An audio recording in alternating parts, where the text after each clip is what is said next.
Go ahead, Prabhu. My name is Brghupati Das.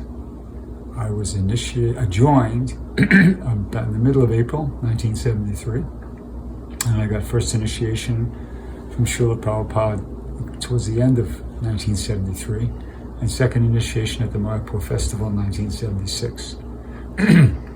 I've been asked to tell the story about how I came to Krishna consciousness. So, I guess I'll start with when I went away to college. From the East Coast here in the United States, and I went to a college called Hamilton College, which was upstate New York, around Utica, and it was a men's college, and it just so happened that same year they opened up a women's college across the street, and there was a lady there, she was a teacher, and she was offering a class in yoga, not for credit, just teaching yoga. And so I had some friends that went to that, and they liked it a lot, and they kept asking me to go, and I kept telling them, no, I'm not interested, because my impression was that it was something for girls, or it wasn't like a man's sport, so I wasn't interested. But they kept bugging me, so finally I said, okay, I'm going to go, just to get these guys off my back, And so I went, and it was, just hatha yoga. It was just asanas, and I can't remember if they did any pranayama or not, whatever. But I remember, like after just the first session, I felt really good. And I remember thinking to myself, whoa, wait a second, what's going on here? Because I was like very athletic at the time. Since I played a lot of sports, I was, working out, all that kind of stuff. And the 45 minutes yoga class, my very first one, I felt did more for me physically and even mentally. I felt like energized and relaxed at the same time. So it did more for me than all that other stuff put together. So I thought, there's got to be something behind this. This is not just a bunch of bending and stretching. There's got to be some philosophy behind this whole thing. So I bought books on Hatha Yoga. I bought B.K.S. Iyengar's Light on Yoga.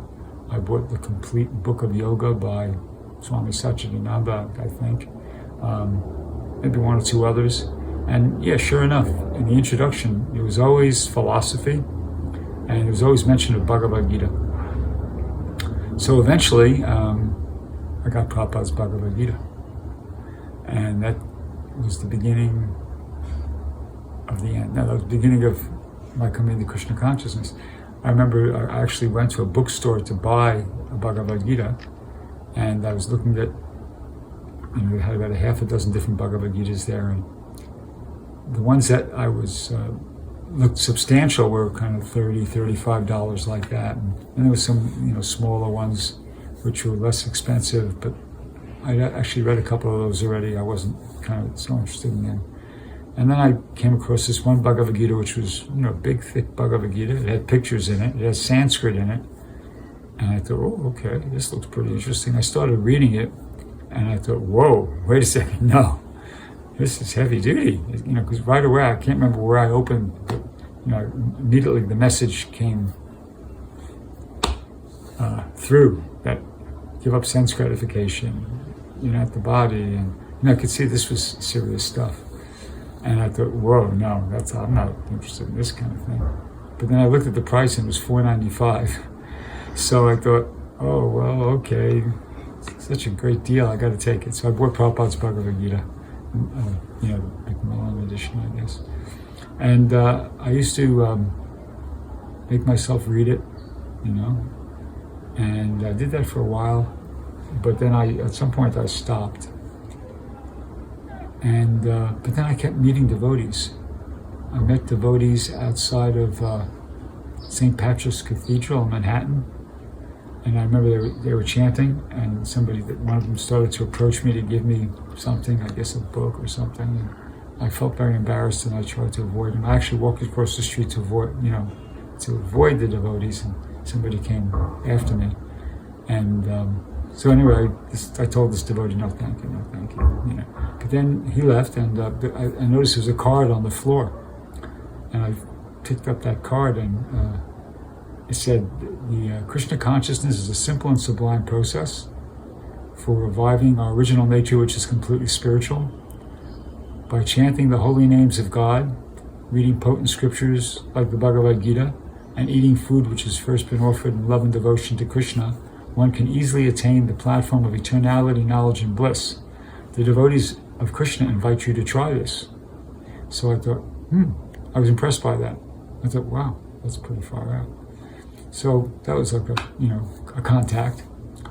And then some time went by, and then I was going on a camping trip with a friend to Bear Mountain State Park, and we were catching the bus at Port Authority bus station, and there were devotees there distributing books, and it might have been Mother Sikandini or Alarka or Suniti or Bhumi or maybe even Davishak, I don't know. It was a team of Matajis that used to go there regularly. So they got me, and they gave me a couple small books, and I gave them a donation. Actually, what I got was On the Way to Krishna, and the other book was Beyond Birth and Death, Easy Journey to Other Planets. At that time, it was combined into one book. So I got two books, but it was really three books, but in two bindings. And so I was reading them on the bus on the way up. And I was really impressed by what I was reading. I felt like, wow, this is really far out. And I remember I kept bugging my friend. He was a really nice guy. He was a student at MIT, and very kind of like colleague of people of mode of goodness. He was, kind of disciplined and polite, and he was a good guy. And I kept saying, hey, John, check this out. He didn't want it. Finally, I just said, look, just read from here to there. It was one of these paragraphs where Prabhupada kind of gives the whole philosophy in one paragraph, big, overview. So I said, John, look, just read from there to there, and I promise I'll stop bothering you if you do. He said, okay. So he was reading, and I was waiting for him to finish. And when I saw his, he looked up, I said, so what'd you think? I said, pretty far out, right? He said, yeah, but how do you know any of that's true? And I thought to myself, I said, well, he's right. I don't know that that's true. Because it's talking about how we're not the body, we're transmigrating through 8,400,000 species of life, and so forth and so on, And I said, well, I don't know that it's true. But I said, but if it is true, this is a pretty far out world view or picture of reality, He said, yeah, but, anyway, so that was, wasn't impressed, but I was impressed. Anyway, we got up to Bear Mountain State Park. We got rained out. We got there, we set up the tents, probably, I don't know, within an hour or so of getting there, it started raining, we had to pack up and go back down. That was the end of the camping trip. And so, once again, when I got to Port Authority bus station, they got me again, different devotees. And this time they gave me a BTG, Back to Godhead magazine, and a little brochure, maybe it was Reservoir of Pleasure, I think it was the Transcendental Teachings of Prahlad Maharaj. And I remember something from the Back to Godhead magazine. They had an interview with Prabhupada, and devotees asked Prabhupada, when can we be initiated? And Prabhupada said, you are already initiated. As soon as one is serious to follow my instructions, that is initiation. So that stuck in my mind. And another thing that stuck in my mind, I can't remember the question, or if there was a question, Prabhupada said, nothing is prohibited, everything is regulated for higher achievement. For some reason, that stuck in my mind too. Anyway, I was impressed by what I read both times. In the little books. I really liked On the Way to Krishna as well, and in that, in the Back to Godhead magazine. But then some more time passed, and ironically, I was at that point I dropped out of college. I was living at home again with my parents in the Bronx, but I was still kind of attached to the Hatha Yoga. I actually, that really was an important part of my life at that time, and I made association with a yoga center in Midtown Manhattan called the Yogi Gupta Center, which ironically enough was being managed by a man who's about 20 years older than me. His name was Shiva Prem, and he later became Swami Shivananda, and then he later became Amal Bhakta. because he eventually defected from that organization and joined the Hare Krishna movement. So anyway, I was there, and Dravida was there too. Dravida used to also go to that yoga center, and we were actually working together on a edition of the Ramayana that he was trying to bring out. Dravida was the editor, and I was the layout man. And Dravida, even back then, neither one of us were, devotees at that time. Well, maybe we were devotees, but we weren't associated with the movement.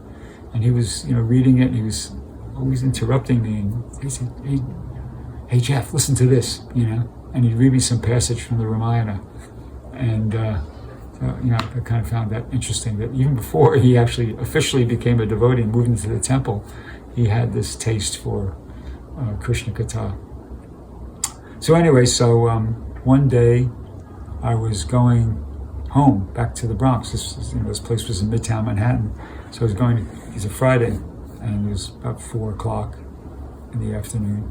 And I was going to catch the subway. And just before I was going to go down into the train, a devotee was there at 59th and Lexington Avenue distributing books.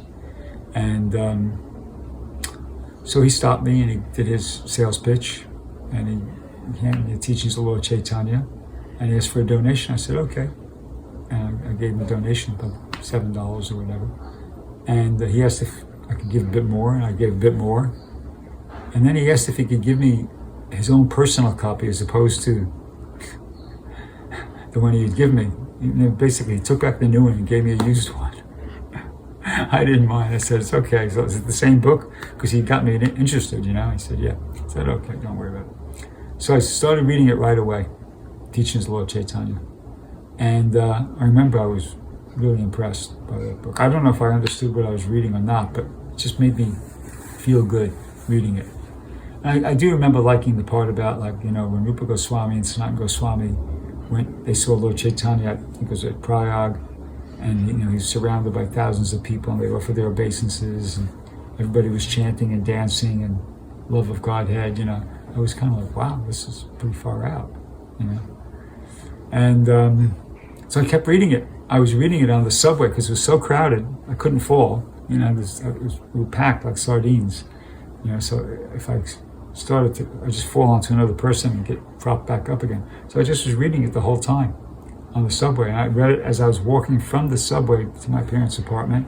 And when I got to my parents' apartment, I just kept reading it until about, I don't know, 3, whatever it was, till the next morning, 3 or 4 the next morning. I read it till I, at least to my satisfaction, finished it. And I thought, wow, I gotta get more of this. This is a great experience. So I looked in the book, and there was an address, something Tiffany Place in Brooklyn. But back in those days, there was no MapQuest or Google, nothing like that. So the next morning, I rang the library, and first I think I rang directory information. I said, if I give you an address, can you tell me where it's? No, we give phone numbers. We don't do that. Anyway, I struck out. I couldn't locate the place. I went to the library to try to get the address, find out where it was, but no. So I went back to the same place. I figured maybe that I'll meet that devotee there, 59th and Lexington. And so as I was coming up out of the subway, another devotee, a different devotee, was going down into the subway. I met him on the stairs, and he handed me a long stem rose, and he asked for a donation. And I said, yeah, sure, I'll give you a donation. I gave him a couple dollars. I said, but what I'm really interested in is, do you have any of those Srimad Bhagavatams? And he went, what? Because this was 1973, April 1973. Who knew about Srimad Bhagavatam? I said, well, how do you know about Srimad Bhagavatam? I said, well, just yesterday, I got teachings of Lord Chaitanya from another one of you guys, and I was reading it all night and everything, and I kept mentioning Srimad Bhagavatam, so I guess that was the next logical thing for me to do, is to get a Srimad Bhagavatam. I said, look, how many? I got 30. I think I had $30. How many can you give me for $30? That's what I got. He said, well, I can give you 3. And he gave me the first canto, part 1, 2, and 3. And then we were talking a bit more, And then at some point, he just said, hey, can I ask you a favor? And so, here we go again, But I said, okay, well, he said, it was the beginning of the day. It was about 10 o'clock in the morning. He said, can I just give you one because these are the only three I have. If I give you all three, if I meet somebody, some other nice person like yourself, I'm not going to have one to give them. So I said, oh, okay. He said, I'll give you the other two when you come to the Sunday feast tomorrow. He'd already told me about the Sunday feast in the temple and everything. So I said, okay, I got it. These books are talking about love of God and this and that, and I got to hopefully, let me see if these guys are at least honest, So I said, I'll give the benefit of the doubt. So I just, I gave him back two books. I kept the 1-1, First Canon Part 1, and I gave him back the 1-2 and the 1-3. And I just turned right around, hopped on the train going back to the Bronx and started reading it. And same thing. I liked it a lot. I was reading it. And then the next day I went to the Sunday feast. And I remember when I got there, I was very impressed by what the devotees looked like. They looked very effulgent, very bright, very clean. They shaved up, but aside from that, they looked effulgent, very clean. And they were, paying obeisances to each other. And I thought, wow, this is pretty far out. It's a different culture, I had like culture shock, but in a good way, like it's a positive culture shock. Like I understand this is a different culture, but it seemed like attractive. Then, shortly after that, the kirtan began, so I was in the temple room, and Vishnu John Swami was leading the kirtan, and devotees were really getting into it. And I was trying to get into it. It was just the Hare Krishna mantra, so I already knew the mantra, but I couldn't quite really get into it like they were getting into it, but I was trying. And then the kirtan ended, and there's a lecture, Sunday feast lecture. It was given by Kirtananda Swami at the time. And I thought it was a really good lecture. I actually remember at one point he made this, at one part of the lecture, he made the point, said, all the religions is claiming that they're the best one, or the right one, or the true one. And he said, if I were to do that now, tonight, I'd just be adding to your confusion. He said, actually, Bhagavatam doesn't do that. Bhagavatam offers a criterion by which you can judge for yourself what is the best religion or the best spiritual path. And then he quoted a verse from the first canto, second chapter, Savai Pumsam Paro Dharmo, Yato Bhaktir Hoksache, Hoitaki Pratyata Yayatna Supersediti. That religion is, and this is the way he translated it, that religion is first class, which awakens in its followers unmotivated, ecstatic love for God. And when he said that, I just thought to myself, yeah, that's it. That's the goal of life, to develop unmotivated, ecstatic love for God. That was thought one. Then the next thought was, okay, if these people are smart enough to, tell me in very plain, simple language, give me this insight or this realization that that's what the goal of life is, maybe they could also help me make progress towards achieving that, that unmotivated, ecstatic love for God. So that was thought two. And thought three was, okay, I'm going to do this. I actually decided right at that moment, I'm going to do this. I'm going to pursue this. But I didn't have a timeline in my head. But I kind of made a decision at that point that I'm going to get into this. I'm going to become one of these. I'm going to become a Hare Krishna. So the lecture ended, and then I went upstairs, and because it was a brownstone building in Brooklyn, and so they served out the feast there, and I sat down, and I had devotees on either side of me, and they started bringing around all the preparations, and I was trying to follow a Zen macrobiotic diet at the time, which was some Buddhist kind of diet. The fellow who cooked it up, his name was George Oshawa. It was kind of popular at the time, but it was very hard, very bland. It's like, boiled vegetables and tamari soy sauce. It was, it was like hard to follow because it's almost like sensory deprivation. Boiled brown rice and just some vegetables with a little tamari soy sauce on it. I used to follow it for like, a week or two strictly, and then I'd binge out. I was vegetarian, but I just get dates and sour cream and yogurt and whatever, anything I can get my hands on that was vegetarian, and gorge myself and then feel very guilty, and, after 2 or 3 days of lamenting, get back on it again. And then back and forth like that. I was driving myself crazy, trying to follow that diet. So anyway, when I went to the temple, though, I was at the point where I was trying to follow it, and they were serving out these preparations, and I was just saying, no. I was, rejecting most of the things. So the devotee on the right side of me, he was, his name was Chakri, actually. Very nice devotee. He'd only been in the movement maybe 2 or 3 months at that time himself, but he started really getting on my case. He started, hey, what's your problem? This is prasadam, and he started chastising me, like anything, because I was refusing the prasadam. And I was sitting there thinking, whoa, hey, I'm here for the first time. I didn't know what to make of it. I didn't protest, but I just kind of was like, what's going on? But then the other devotee was sitting on the other side of me. His name was Pramada. He'd been in the temple maybe 2-3 years already by that time. So he leaned over and, in front of me, he said, shut up, you don't know how to preach. And this devotee, of course, shut up, because he was junior. And then Pramada said, you don't like vegetarian food? I said, no, I'm a vegetarian. He said, so what's going on? So I'm trying to follow this diet, George Oshawa, Zen macrobiotic diet. He said, look, I can't remember how he responded to that, but I remember when he just explained prasadam to me. He said, look, this is not just vegetarian, this is offered to Krishna in love and devotion. And Krishna accepts it, and it's transformed into something spiritual. It's not just food, it's not just vegetarian food, it's that, but it has a spiritual quality to it. And you could eat this, there's no material reaction. I don't know if he gave me some philosophy and I just accepted it. I can't remember exactly what he said, but I remember he talked me into it to honor the prasadam. Then they called over the servers, and they brought on all the things I had refused, all the preps I had rejected, they brought them over and they lumped them on my plate. And I ate a lot of prasadam. I ate so much I had to open my pants and I couldn't practically move, And they took it as a big victory. The Mayavadi, whatever, been defeated, and he ate prasadam. So as I'm sitting there, trying to recover from all that prasadam I ate, the fellow who I gave the $30 to, and he gave me the one Bhagavatam, he come into the room. I said, hey, his name was Peter. Hey, Peter, here, I'm here. He was very happy to see me.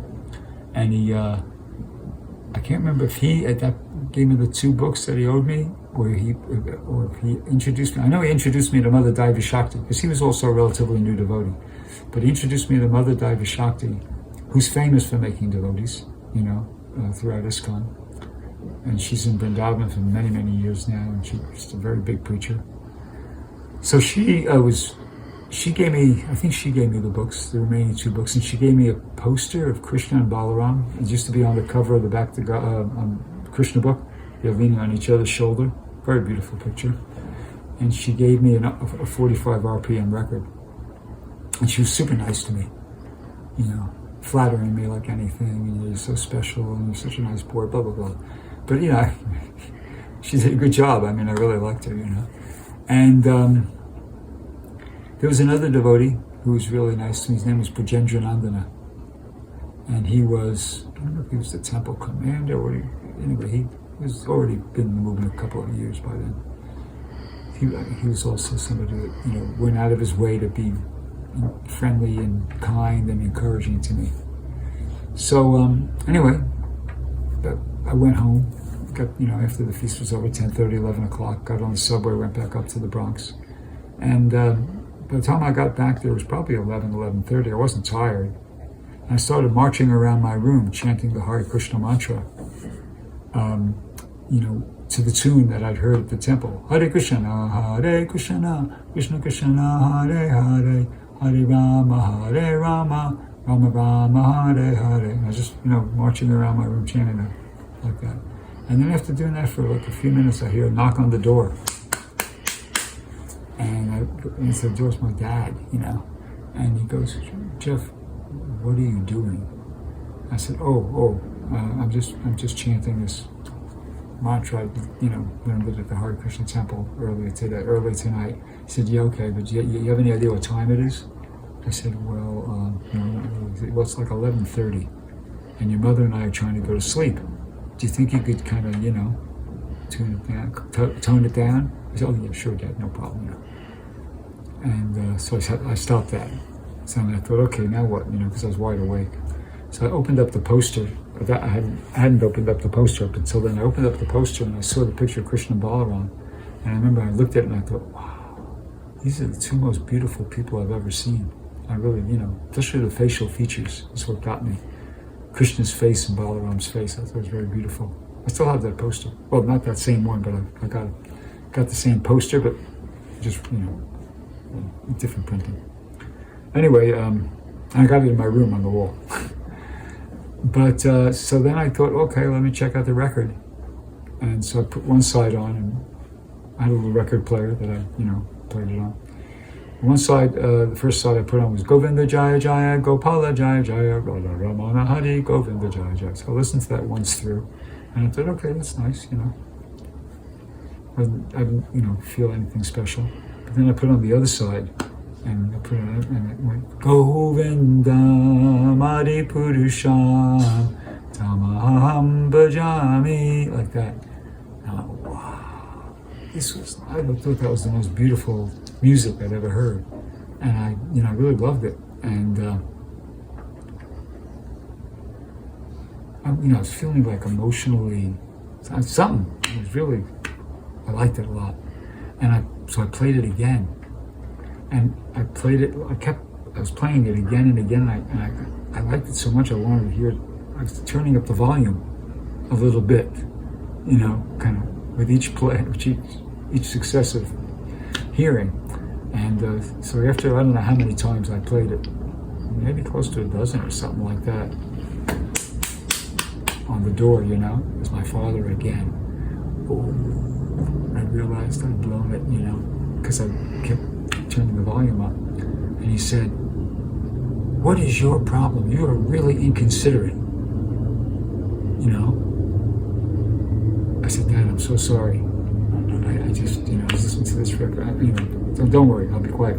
Well, I hope so, And so anyway, he was not too happy about it. So that was out. I had to stop listening to the record. So there was by that time it was probably like midnight or half past midnight or something. And I was thinking, okay, now what? Because I was wide awake. And I thought, you know what? I'm just going to go back down there, to the temple. I'm into this.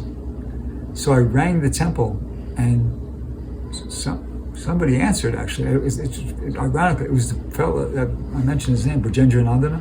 He was sleeping in the same room where the telephone was. It doubled as like the front office, a shoe room, and an ashram in the nighttime, by night. So he was sleeping there, and he answered the phone. And I said, "Hey, I was down there at the temple." He recognized me. I started just introducing myself. I was down at the temple tonight for the Sunday feast. I really liked it. I want to. He said, "Wait, this is Jeff?" I said, "Yeah." He said, "Oh, this is Brajendra Nandana." I said, "Oh, okay." I said, "What do you think? I'd like to come down right now." And I guess he could sense I was a bit like hyped up or something. So he said, "Hey, you know what? You know what time it is? It's like 1 o'clock in the morning here now." Well, it's 1 o'clock in the morning, not here, everywhere in New York. And he said, "Why don't you just get a good night's sleep and come down in the morning? We'll be here. We're not going anyplace." So from the way he responded, I could understand that I kind of was like hyped up a bit, but needed to kind of chill out. So I said, "Oh, okay. So I went to sleep and say it was 1 o'clock. And about 3 hours later, I just woke up, like somebody flipped the light switch on. I just, after three, just felt, and I felt fresh. I just like woke up and I felt wide awake and fresh. And I did something I didn't usually do. I hopped in the shower, took a shower and put on some clean clothes and went down to the temple. I got down there just after Mangalarti and, the first part of the morning program. The devotees had just begun chanting japa. So, showed up there. They invited, that same devotee was there, Brajendra Nandana. They invited me in. And I had a beard at that time. Not an afro, but like, a bunch of hair and beard and everything. So, they gave me some beads. I started chanting, and then somebody else came to the devotees who let me in and said, "Hey, you can't just let that guy in. You don't know anything about him. He could be a crazy guy, whatever." And then so they tried to. Brajendra Nandana was trying to defend me. He said, "No, he was here last night. It's a nice boy." Blah blah blah. Anyway, they asked me if I was willing to do some service, they wanted to test me to see where I was at. So I said, yeah, sure. He said, well, yeah, take this broom and go, clean the steps outside. So I went out there and I was sweeping the thing and cleaning up, the front steps. And then after about 5 minutes, they came out and said, okay, come on, it's okay, come on inside. So, and at that point, I was kind of like in the Bhakti program, Not really a Bhakti program. It was see, they had an apartment that devotees like myself could stay in for two or three nights, and then they had to start coming from home. So it was about, a few blocks away from the temple. So I became, they let me stay there for 3 nights. And I remember during that period, Gopal Krishna Maharaj, at that time he was a Grihastha, and he was at the New York Temple. He was working for Pepsi-Cola, and he lived in an apartment. Actually, it's ironic because today is his Vyas Puja. So, but anyway, he lived in an apartment down the same direction, a few blocks away from the temple, just kind of very close to the apartment where they had for the newcomers. So when I walked to and from the temple, sometimes, I remember him kind of coming and, latching on to me and preaching to me. I don't remember a word he said, but I just remember to this day how I was very impressed by how enthusiastic he was to preach and, tell me about Krishna consciousness. So that kind of stuck in my mind. And so anyway, after the 3 days were up, they told me, okay, you got to go, you got to come. I said, well, you got to come from home. I said, wow, I didn't live that far away. I lived in the Bronx, so, it was probably like an hour by the train, maybe a bit more. I said, I live up in the Bronx, and it's kind of far. Rather than, could you let me stay? I could be doing service rather than wasting that time traveling on the subway back and forth, And the fellow, it was actually Nitai. Who was it, Nitai? It was Nitai. And he said, well, I don't know, Anyway, I kind of bugged him. And he said, okay, look, I'll tell you what. You could stay until Bali Mardan comes back. And actually, Gopijan Balaba was the leader, for all the new people. I was only one of maybe there might have been between a half dozen and 10 of us staying in that apartment. The new recruits like that. And Nitai was the acting temple president while Bali Mardan was out of town. So he said he gave me permission to stay till he got back, which was another week.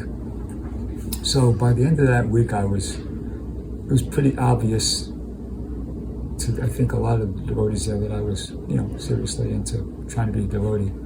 And so when Bali Mardan got back, one day they just called me up there to his office, and Jayadvaita, he was a brahmachari at the time, he was there, and they asked me to read something from the teachings of the Lord Chaitanya. I guess they wanted to see if I was literate or what, And I read a paragraph, and they said, okay, that's good, And then he sat back, he was sitting on like a little asan with some Christians, and he leaned back, and I remember he said, yeah, I'd like to see you become Krishna conscious, Bhakti Jeff.